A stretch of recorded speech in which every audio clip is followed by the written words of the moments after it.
ہمارے چینل کو سبسکرائب کریں اور بیل آئیکن کو دبائیں۔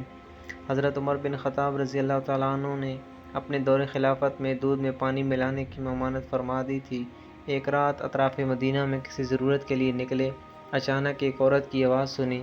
وہ اپنی لڑکی سے کہہ رہی تھی، بیٹی تم نے ابھی تک دودھ میں پانی نہیں ملایا، صبح ہونے کو ہے۔ لڑکی بولی، دودھ میں پانی کیسے ملاؤں؟ امیر المومنین نے تو اسے منع کر رکھا ہے۔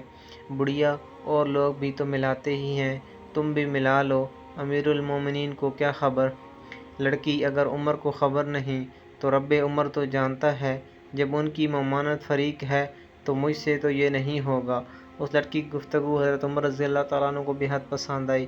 صبح ہوئی تو اپنے صاحبزادہ عاصم کو بلا کر یہ سارا قصہ انہیں سنایا اور فرمایا، جاؤ عاصم، دریافت کرو وہ لڑکی کون ہے۔ عاصم گئے، تحقیق کی تو معلوم ہوا کہ اس لڑکی کا تعلق قبیلہ بنی ہلال سے ہے۔ حضرت عمر رضی اللہ تعالیٰ عنہ کو آ کر اطلاع کی کہ یہ سن کر آپ نے عاصم سے فرمایا، بیٹا جاؤ اس لڑکی سے نکاح کر لو، وہ یقیناً اس لائق ہے کہ اس کے بطن سے ایک شاہ سوار پیدا ہو جو تمام عرب کی قیادت کرے۔ چنانچہ عاصم نے اس لڑکی سے نکاح کر لیا۔ اس کے بطن سے عاصم بنت عاصم بن عمر بن خطاب پیدا ہوئیں۔ عاصم کا نکاح عبدالعزیز بن مروان سے ہوا اور ان سے عمر بن عبدالعزیز پیدا ہوئے رضی اللہ تعالی عنہم۔